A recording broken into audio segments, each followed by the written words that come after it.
It's important I say this up front. Most ACL rehabs don't fail because the surgery was bad.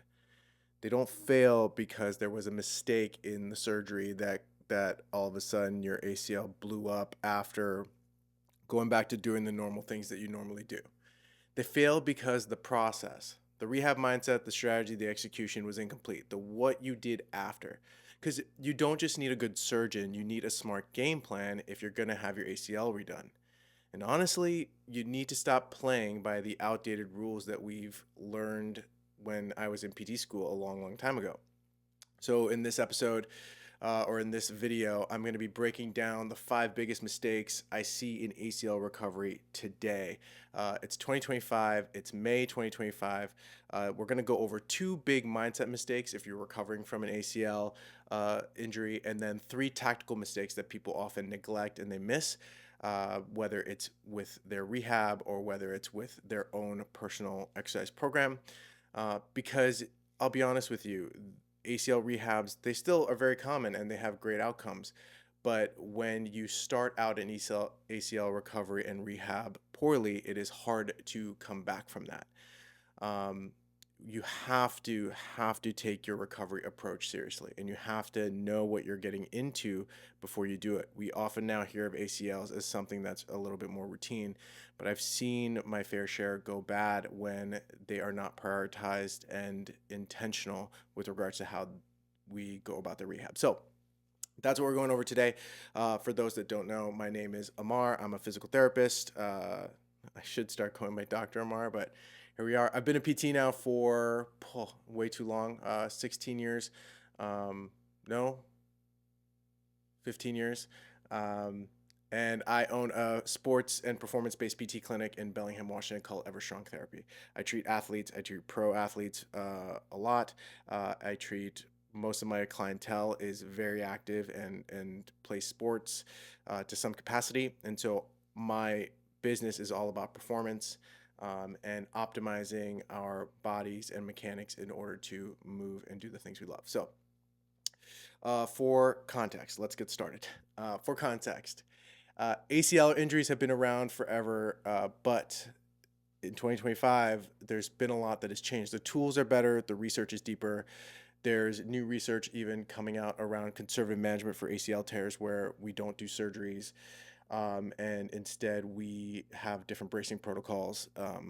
And while that is still kind of, I don't want to call it fringe, but it's more on the outskirts, just due to the demands of the bracing, we have a lot more information with regards to what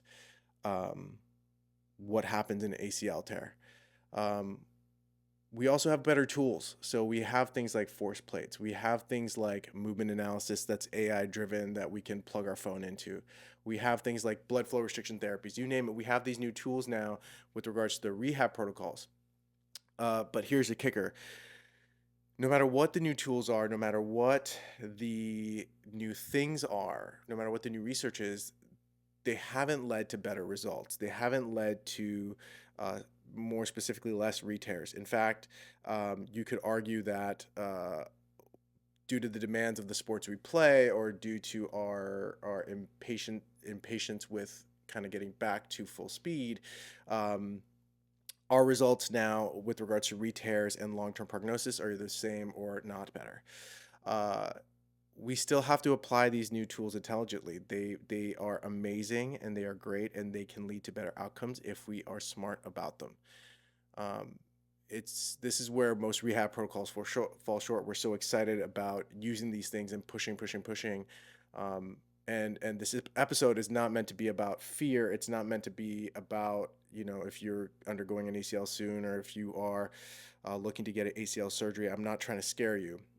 This is just about clarity. So if you or someone you know is going through ACL rehab, this is the blueprint that I wish every athlete had taped up to their bathroom mirror, or these are the mistakes that I think everyone should have up to their bathroom mirror. So like I said, the first 2 are going to be more about mental for the athlete that is recovering, and the last 2 are going to be a little bit more tactical. So the first mindset mistake, I should say, is when you think about recovery, you're thinking of it in terms of a timeline and not a checklist. You're thinking of it as terms of like, okay, I need to return to, ski season just ended, and so I'm treating a couple snowboarders and skiers right now due to ACLs because they are trying hard to be able to compete in the next season.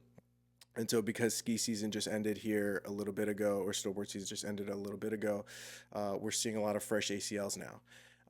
And when I talk to these athletes, they are very committed to the timelines that their surgeon has given them versus the checklist of function that we expect and demand for their sport. So, we've all heard it, 6 to 9 months, 9 to 12 months. And so they circle a date on the calendar thinking that, like, okay, this is the date, and no matter what, because ACLs are common, that this is how it's gonna rock.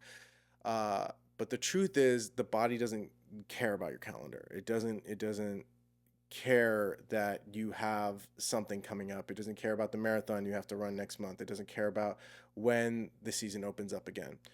And so, what it does care about is the criteria that it requires in order to perform the sport you want to do, or it cares about the demands or the exposure that you need to expose yourself to in order to do the thing you want to do. So, if you return to a sport when your body, your strength, your power, your confidence, your reaction time, your symmetry, the load demands, when they're not met, we have problems. And when you treat rehab like a race to a deadline, you start to cut corners. You skip the hard parts, which often can lead to re-tearing. We need to treat recovery like it's passing through gates, like the levels that we need to achieve in order to progress. And the final level is often the sport that you want to play. So rather than think of it like a timeline, we need to think of it as, I need to get through this level in order to become the person that can then handle the next level, in order to become the person that can handle the next level. And so if you can't pass the grade of the level you're at, you have to stay back at that level before you can then meet the requirements to go through. As much as I want to be a 5-year-old that can graduate high school, that ain't going to happen, because the skills build on themselves and your recovery should build on itself. So when we look at our recovery in terms of months and not criteria and not physical things that we have to accomplish, we're going to have a problem. We're going to, as I said before, you're going to skip the hard parts thinking that time is going to be the thing that allows you to skip it without doing the hard work. And that's just not the case. We need to think of it as far as, like, in order to progress to the next level, I have to be able to do this, or in order to progress to what I should be doing. And if we're gonna use the timelines with regards to, like, oh, it should take about 9 to 12 months. Well, on average, at week 4, you should be doing this. Well, if you're not doing that, then you're stuck, and you have to accomplish those things before you move on. Okay. Mistake number 2 with regards to mindset is chasing normal instead of chasing performance. And so this one can get tricky. There's usually a timeline right around, I want to say, somewhere around 6 to 12 weeks, depending on the ACL and depending on the person. But there's usually a time point, and it could be as late as, right around 3-4 months, I would say, if I'm going back in my memory here. Where people go, I feel good, I feel normal, I feel like I can go back to doing the thing I want to do. I can walk without pain. I'm doing my stairs. I'm feel good on my feet. I'm not, like, they feel quote unquote normal when they're walking and doing life.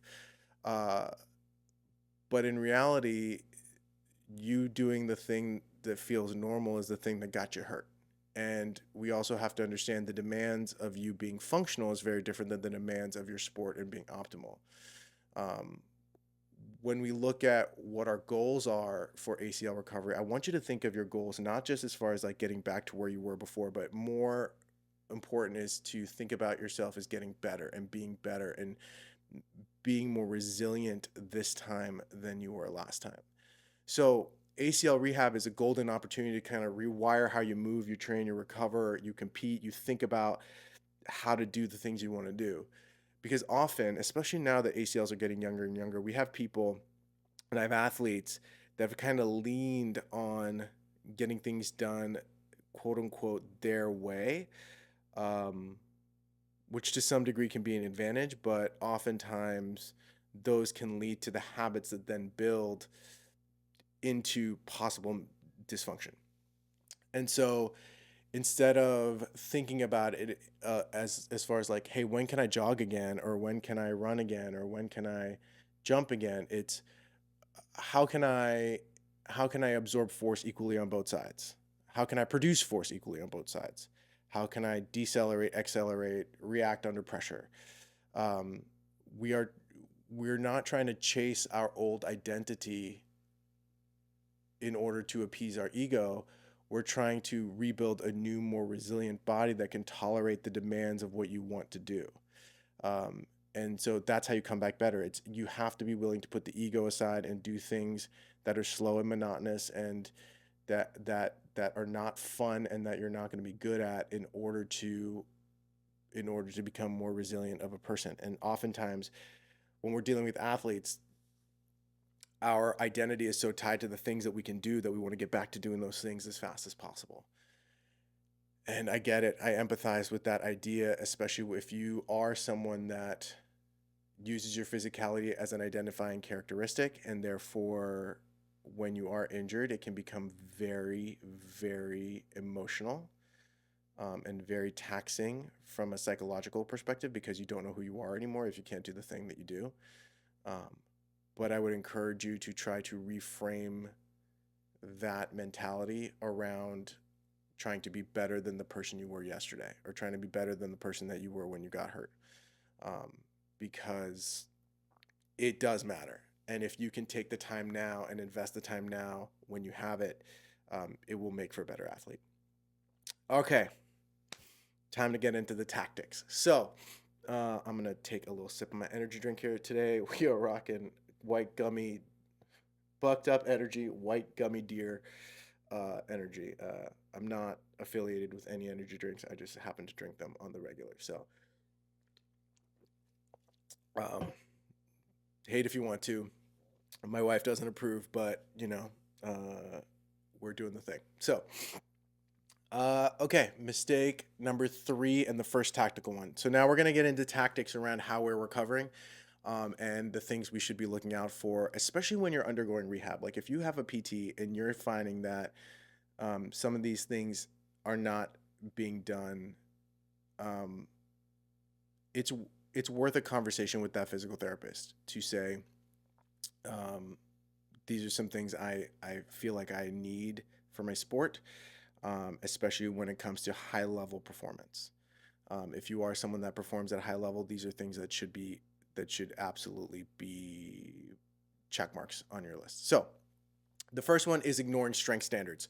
And so when we look at one of the most avoidable mistakes is skipping your strength benchmarks.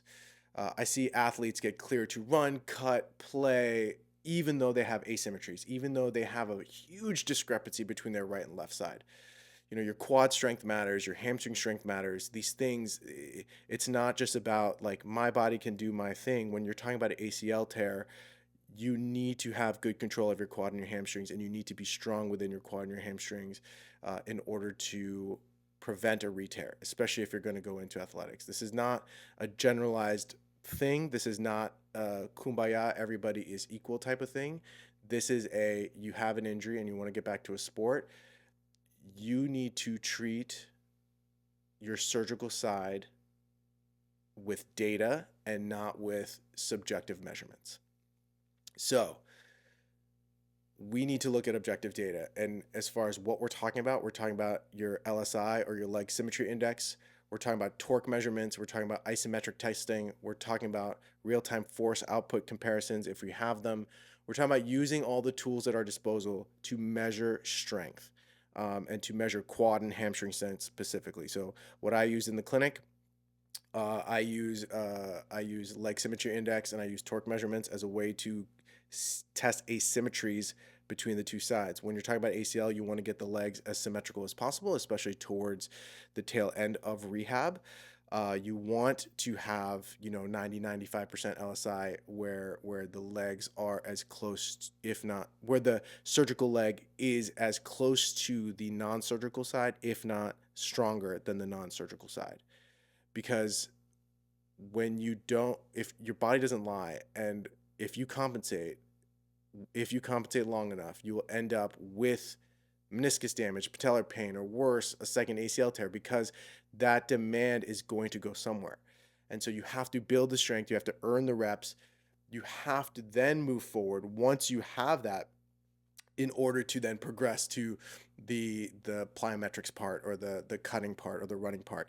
It is not a good look if you don't have objective data to tell me that an athlete is ready to run, jump, and cut, because the demands on the tissue is so high as soon as we add dynamic movement, that you cannot just trust your eyes to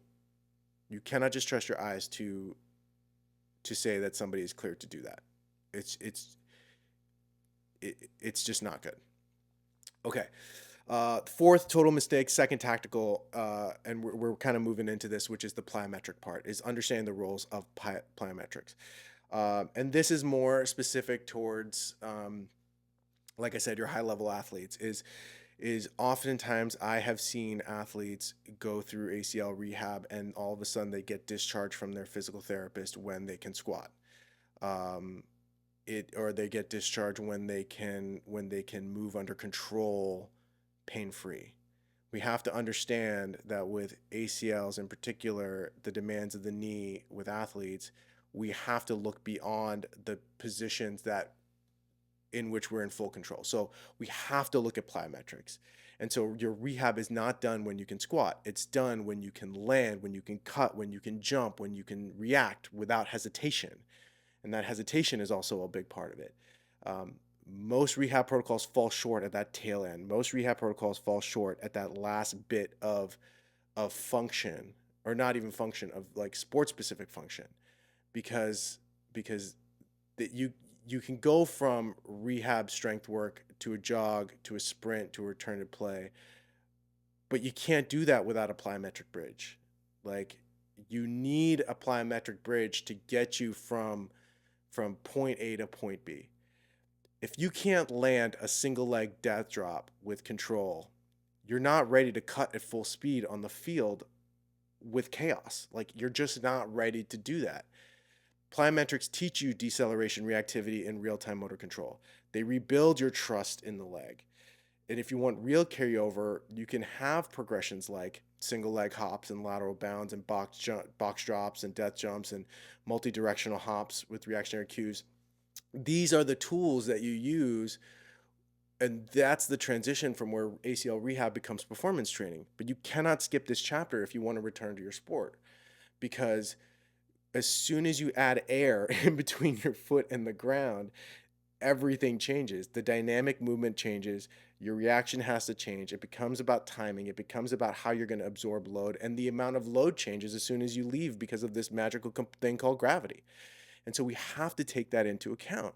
You cannot ignore plyometrics. And if your rehab doesn't include plyometrics, again, towards the tail end of your rehab, not towards the tail end, but as you progress your rehab, then you are setting yourself up for a system where you're going to be very strong, but you're not going to be able to move well because you have not done it. There's a timing component to plyometrics that often gets neglected too, where I've seen people be able to squat a lot of weight, but they can't jump and cut on that leg again because they just haven't done it. They haven't built the neural network to be able to do that again. And so, not like the mistake would be minimizing the importance of plyometrics in your rehab. Okay, and the last tactical mistake that we're talking about is going back to your sport without a movement reassessment. There's no exit exam, no movement audit. You're just kind of hoping for the best. And this tends to happen, I would say, not so much with my pros.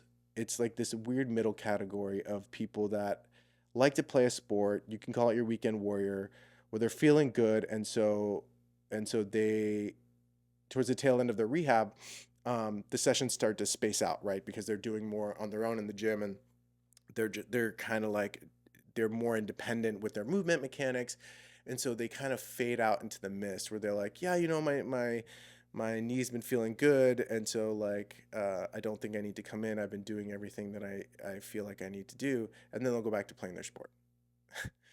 and so they don't have that exam or what I like to call a movement audit. They hope and pray that, like, okay, because I feel good 99% of the time, that when I go back to doing the thing that demands the most, that it's going to be all good. And so uh it's almost like, you have a car, like you have a Toyota, and you're so used to driving it in the city, uh, but you don't test it at 60 miles an hour on the highway. Like, you have, and all of a sudden you're like, oh, this is a whole different animal. Like, highway driving is different than city driving. I don't get it. When you've never driven more than 20 miles an hour, and then all of a sudden you take it 90 on the freeway, and you wonder why your wheels shake. It's trying to just understand that the dynamics are different when you're at game speed. And so you need the time to prove that your patterns are solid under speed, fatigue, and chaos. Like, fatigue is a monster. And so, like, when people interact with their bodies, when they're not cardiovascularly fatigued or they're not cognitively fatigued, they look great. And then all of a sudden, you get them tired and their movement patterns break down.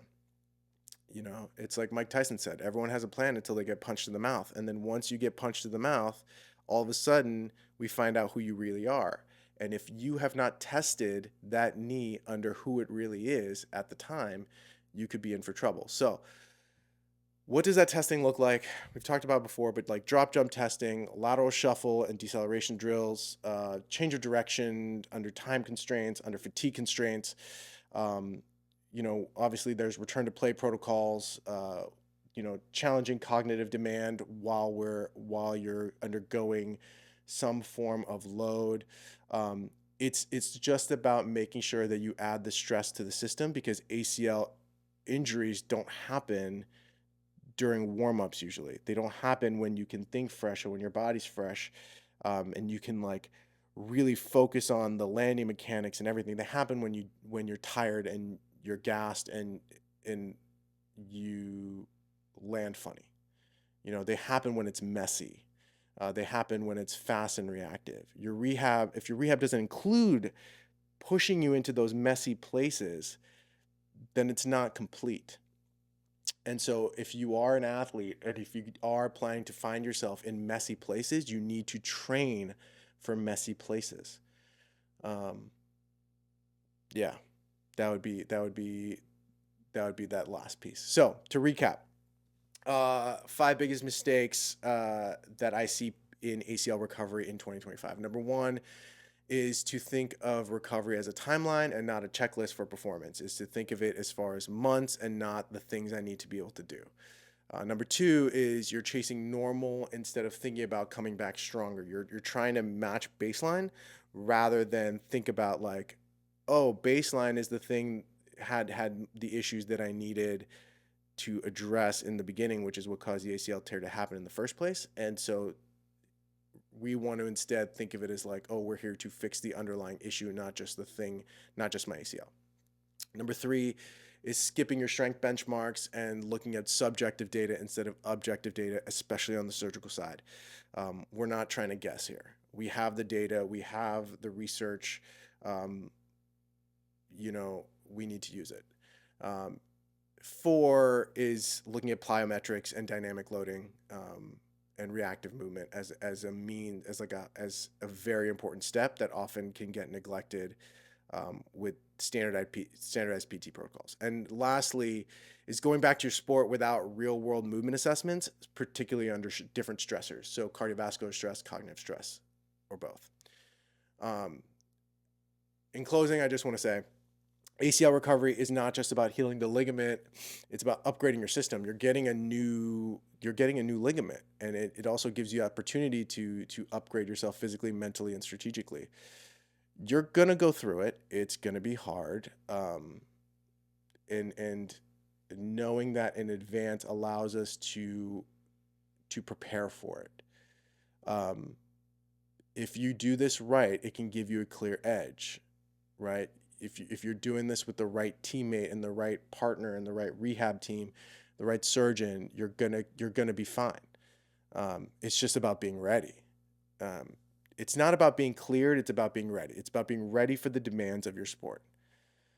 So I hope you enjoyed this episode. If you did, I would love for you to share it. I hope you enjoyed this video. If you did, I would love for you to share it with someone who's going through a rehab injury, an ACL, or if you yourself are looking for an ACL surgery. I hope this helps. Too many people are still going through ACLs like it's 2005. So we're trying to fix it. And so if you like this video, or if you like this podcast, subscribe, follow, do the things. And yeah, I will see you on the next one. If you have any questions, feel free to reach out. And I hope you liked it, and I'll catch you next time. Thanks so much. As I like to say for my business, thanks so much to Ever Strong. Peace out.